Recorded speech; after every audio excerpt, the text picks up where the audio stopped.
I'll take that one. Sure. Gary Sitchin. I've been a resident of Lindenhurst for 8 years.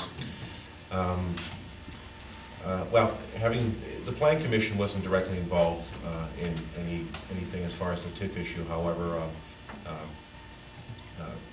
knowing that it was part of the Village Green and the Plan Commission is involved with that process, I did follow that carefully. I did attend all but the very first Joint Review Board meetings.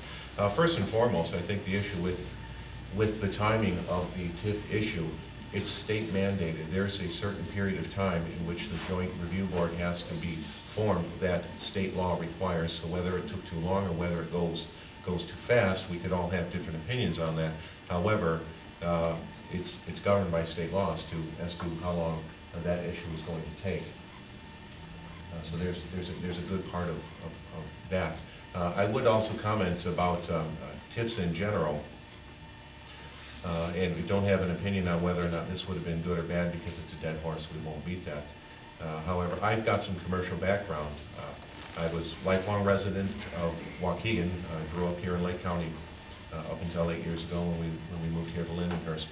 I ran my own video stores up in Zion for 10 years. I owned commercial property up there as well as several rentals throughout the area communities here.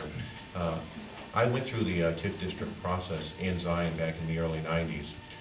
And that TIF district actually did pass, and it did pass with the cooperation of the other taxing districts, the school boards, the fire districts, the park districts, same things like that, and it has been a success. That TIF district encompassed just Sheridan Road and the downtown.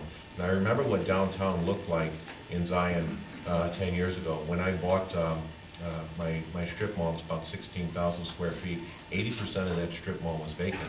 By the time I had sold it, almost 10 years later, I had it 100% occupied. And the reason why I was able to do that, in part, was because of the leadership that the town had. They had a vision. They created, well, in this case, they used the TIF district to as an economic engine to make things better for the residents of Zion, and I benefited from that. If you drive down Sheridan Road in Zion today, it's a much, much better and beautiful community than it was 10 years ago. You've got new sidewalks, you've got greenscape or landscaping and trees, you've got new facades on a lot of the commercial buildings. Most, if not, well, just about all of those buildings are fully rented. A couple of those buildings that were just old, dilapidated tenements were torn down, and now you've got new buildings up there. Even hats off to my competition, Blockbuster. They put up a beautiful building. Napa Auto went in there. That building was terrible. It sat vacant for years. So whether TIF is good or not, well, again, it's a dead horse. However, there's a wonderful example of a nearby community where it did work, and it did work well.